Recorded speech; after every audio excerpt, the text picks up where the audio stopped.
What is up?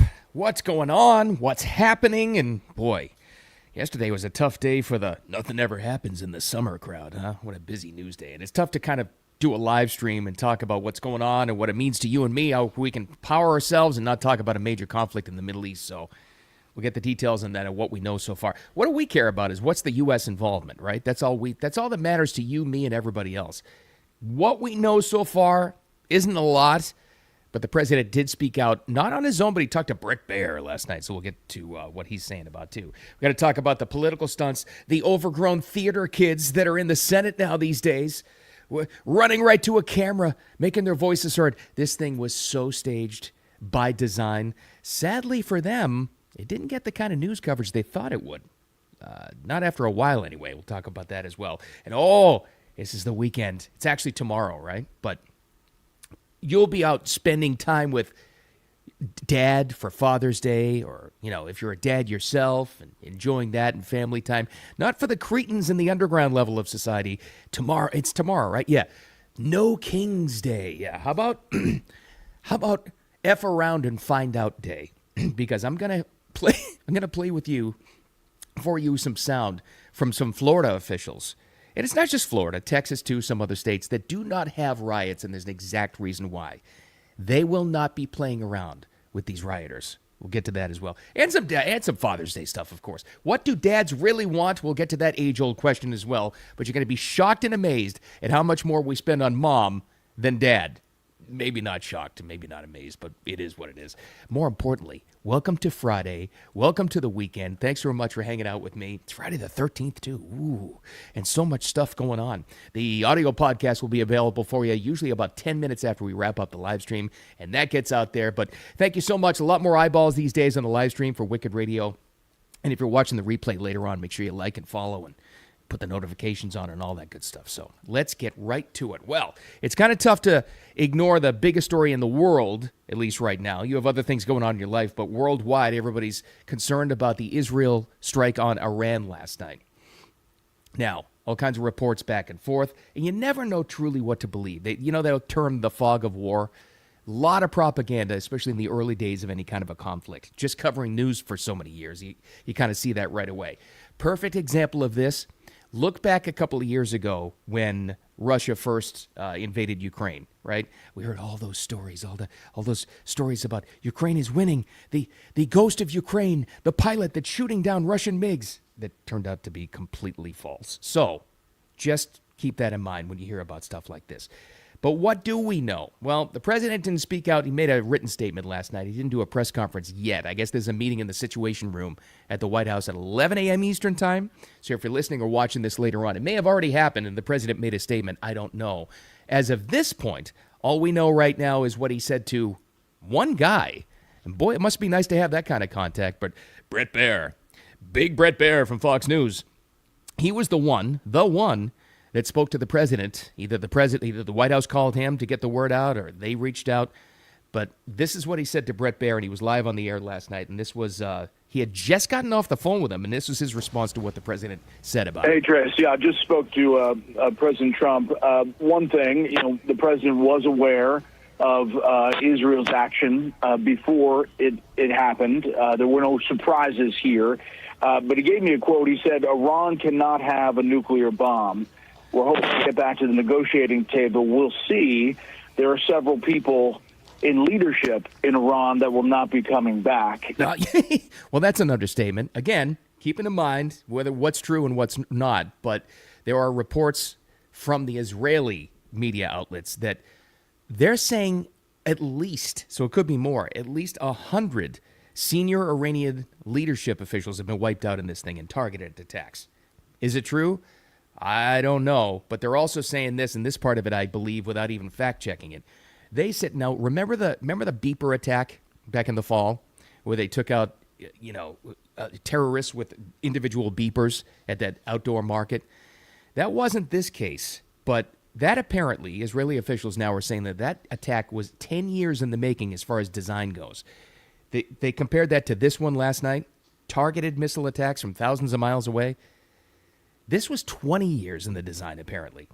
That's what they're saying. I don't know. I guess the important thing is what President Trump said there was after all of this, you hope to get them back to the negotiating table. And this is all over Iran's ability to have a nuclear weapon. They've defied it. They've defied orders. There was a thumb in the nose to the West, not just Israel, but us as well. Because remember this, too, and I think the best thing until we know what's going on with this is to get some perspective and to look back and the timing of it. It will always tell you something. If you remember in April, Trump had that big announcement. I think this was in a press conference where he gave Iran 60 days to dismantle all of their ability, all of their nuclear arms-making weaponry. 60 days, so it was 2 months. You know what yesterday was on the timeline? Day 61. So when you hear people say, okay, but we're not involved, this isn't our war. Yeah, true, but it doesn't happen without us. And you just hope, I don't know anybody that wants to get involved with this thing. Nobody. Support your ally, but nobody wants our men and women going over there, obviously. But remains to be seen what goes on. All right. Back here at home, we got some other issues to talk about. And maybe it was because of that news last night, and then they also had the horrific India plane crash news or whatever that happened right after this. But political play stunts like Senator Alex Padilla from California yesterday barging in on Secretary Kristi Noem's press conference yesterday, and then him getting tackled in the hall. Well, it didn't have the play that they thought it would. Unlucky for them. It happened on a busy news day, so it is what it is. But they still got their photo op. So when we talk about the photo op of the immigration issue, thanks to the great Scott Adams who coined that, that was a big win in the photo op department for the Democrats. Alex Padilla barging in. But here's what you're seeing. This is amazing. I know you read about the story. Maybe you even saw the still shot or the quick clip. Did you see the entire thing, though? Because here's what's happening, of course. They're showing the security, I guess it was sheriff's officials, and maybe even Secret Service members, I'm not sure, tackling him in the hallway for bursting into the hall. So, of course, the usual suspects, the usual corrupt media, the so-called free press that we don't have, only showed him being tackled, right? Because the comparison, the picture on the movie screen is, this is what they're willing to do. That anybody that stands up to this dictatorship. Right. Well, here's the full clip and what caused him to be tackled when he barged in at a press conference. This would have happened to anybody. I have questions for the secretary, because the fact of the matter is a half a dozen violent criminals that you're rotating on your heads off. Now, at this point, when he's on the ground, this is all anybody's showing, because it's like, oh, how could they do that? It's awful. And, of course, almost exactly half of the country believes only the edited clip. Of course, they don't show him barging in. Then, of course, he ran right to the cameras. And then, of course, later on in the afternoon, we had a bunch of senators marching through the Capitol to insist on Senate leadership that they stop this kind of thing and make a big political play acting out of it. Here's another thing. Why was it that it was Senator Alex Padilla making this stunt and putting up this theatrics? Sounds a lot better, doesn't it? That you have an Hispanic senator from Southern California doing it, as opposed to, like, let's say, I don't know, Senator Jamie Raskin. Hear the difference here? Padilla tackled in the hallway. Raskin not involved. What's the difference there? It's all play acting. All of it, every bit of it. And for Padilla himself, he was one of the big guys. Maybe the first time you ever heard of his name, because he is from California, and if not in his district, maybe you didn't know. He was a big, nobody's above the law guy, when Trump was facing all those charges. Right around the days of the mug shot, right? About last summer. No one's above the law. Well, here's the first part of the clip of him saying that. And then, of course, when he ran to the camera after he apparently got tackled in the hallway. Accountability needs to be there. Nobody is above the law. Oh, if this is how the Department of Homeland Security responds to a senator with a question, you can only imagine what they're doing to farm workers, to cooks, to day laborers. And that's the goal. That's the whole thing. That was the whole message that they planned out. If he's willing to do this to a senator, what else are they willing to do to everybody else? That was the whole plan. But surprisingly, though, and maybe, like I said, it was because it was such a busy news day, this didn't really last too long. They did not get the kind of play I think they thought they were going to get out of this. But he said something important in there, which gives me a nice segue, about the farmers there, day laborers, and like minimum wage workers that happen to be illegal immigrants. Very interesting. Where a couple of hours later, Trump made a statement about that. And I know, and maybe you're pissed off about this too. I get it. A lot of people are really mad about this. I saw all kinds of reaction to this. Or people saying, this isn't what I would vote for. This is just amnesty. This is not America first. Trump made a statement yesterday about those farm workers and hospitality workers and day laborers. And this is what's got everybody up in arms. Giving them a break right now and just going back to the policy of getting rid of the worst first. This is the statement that has everybody up in arms. So we're going to have an order on that pretty soon, I think. We can't do that to our farmers and leisure too, hotels. We're going to have to use a lot of common sense on that. I think we go back to understand this and understand why. He's not saying, listen, people are jumping ahead of the game here. He's not saying amnesty for them. He's saying right now. Now, did somebody from those, organizations and business sectors get to him? Did the farmers get to him? And then through the agriculture secretary and telling them, look, you can't take all our workers away. Of course they did. Of course they're adjusting to that. And the same thing with hospitality, which he's very familiar with. Of course they did. I think there's another factor in this, though. After the Democrat senators organized Alex Padilla to get tackled in the hallway and barge into a thing, like I said, the photo op game and how this looks so far and perception being reality, that was a win for the Democrats on that day. So it's kind of a bad look after that, because cameras would be there to round up a bunch of farm workers and putting them in ice trucks and deporting them. I don't think it's forever. I think it's for right now. So the policy being the worst first, everybody's in favor of taking the violent criminals here illegally off the streets. Everybody wants that. When you get down to like people who are trying to work their asses off in hospitality and day laborers, that's where people are like, yeah, I support deportation, but I do have a heart for them. So I don't think that's forever. I think they're just slowing down on that right now. And yes, somebody did get to him, but we'll see. It doesn't mean amnesty, though. It doesn't. Nobody is saying that. All right. So there's that. But I get if you're mad. I do understand that because that is the fear. Well, what's going on this weekend? On Father's Day weekend, great family weekend, cookouts, barbecues, beach days, just getting together with dear old dad. No, tomorrow, before Father's Day, what's going to happen? It's the No Kings protest, the organized riots in major American cities, small ones too, all across the country. I'm sure you saw the map.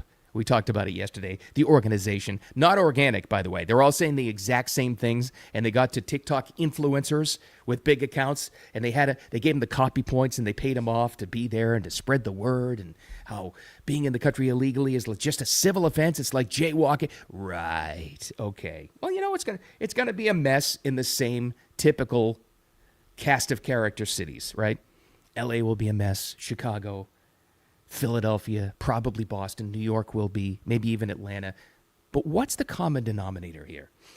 There are more and more, I saw more of this yesterday, Los Angelinos who live and work around but aren't involved with downtown LA. It's an amazing thing.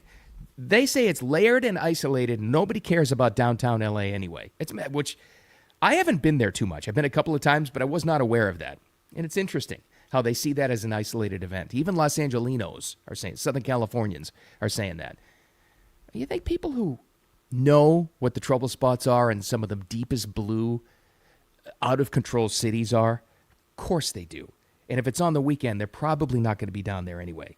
Good, hard-working, patriotic Americans who are trapped in those cities, I will always feel sorry for them, and I hope they can get out. But this is not going to happen everywhere. Whatever the hell they're planning for tomorrow with No King's Day, what they should really be prepared for is F around and find out day. Because there are certain states and cities and certain counties throughout this country that will not be playing around like they did in 2020, if you want to compare that to the most recent organized riots. It's not going to happen in a place like Texas. Governor Greg Abbott already said they are prepared and they will not tolerate it. I think Alabama made a strong statement too. Yeah, there is a connection there. Most of the red counties and states.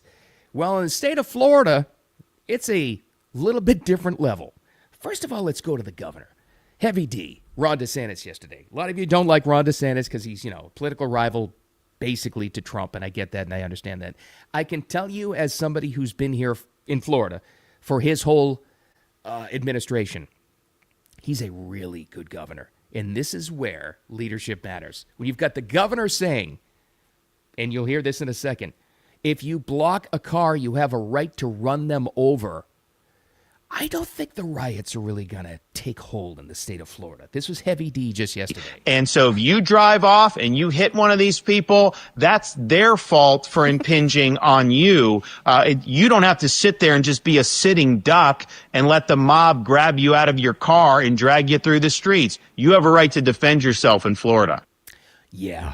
So when you've got the governor saying that, do you think the sheriffs, and we've got 67 individual counties in the state of Florida, do you think the individual sheriffs feel a little bit empowered to protect their own people and to do their jobs? Let's see. Well, let's go to Brevard County. It's about middle of the state on the East Coast. Brevard County Sheriff is Wayne Ivey. Tell me, now not the biggest population in the world, but tell me if you think the riots are going to take hold in his county when you hear this kind of thing. I don't think so.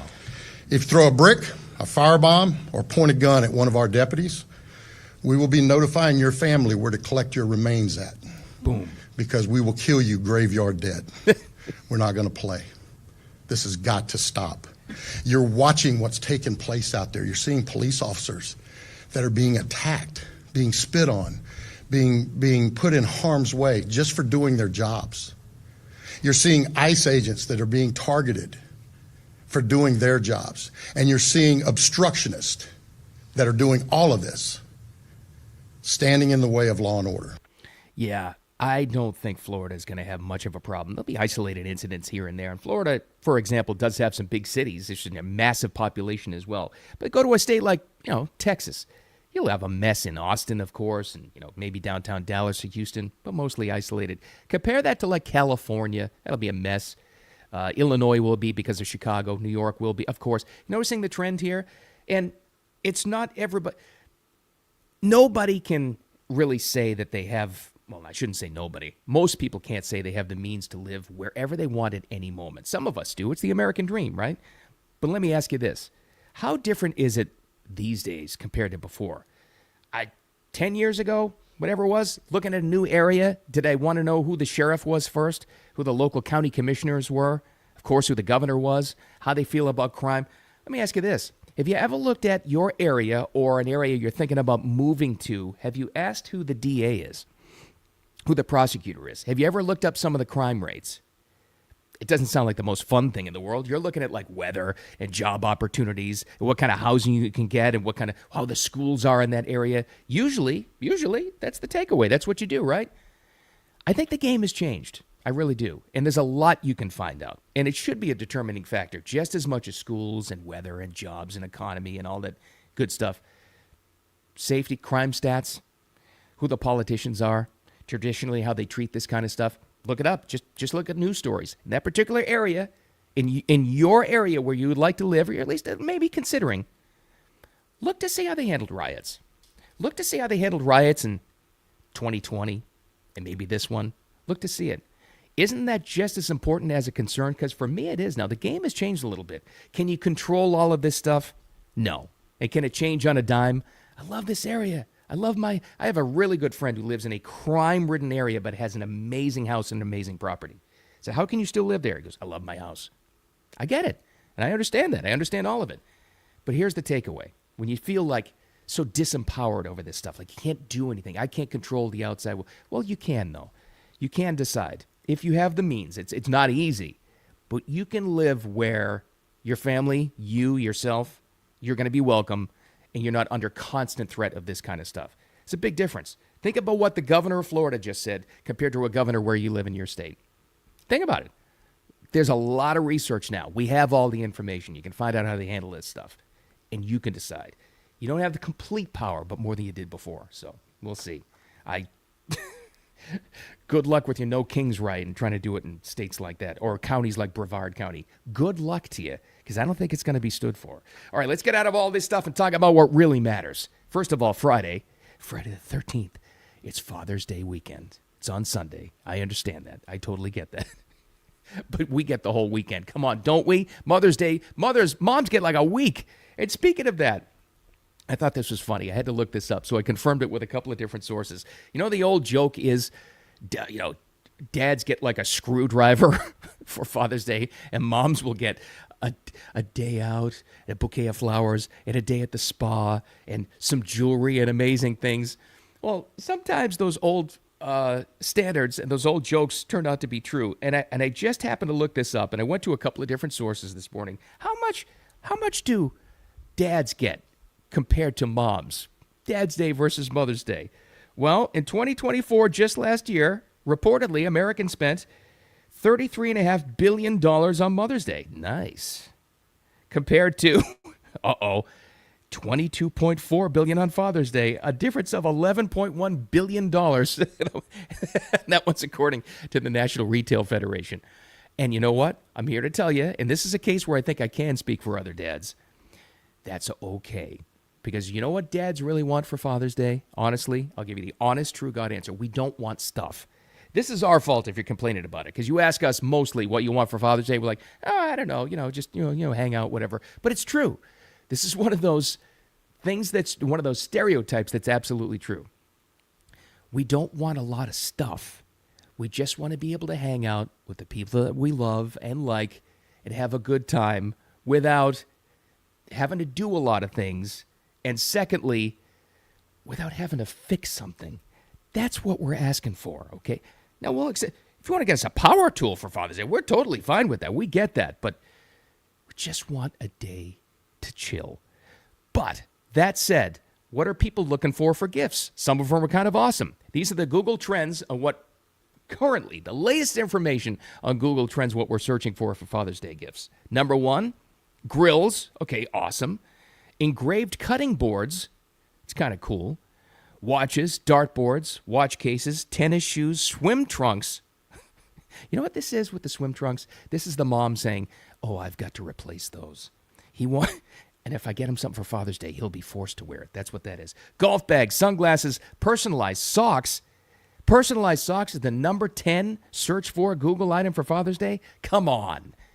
Drop the socks and just let us have some fun and hang out. That's all we're asking for. But make it a great Father's Day weekend. Don't worry about the No Kings riot planned for tomorrow if you live in a safe state, as I don't think it's going to affect you too much. I really don't.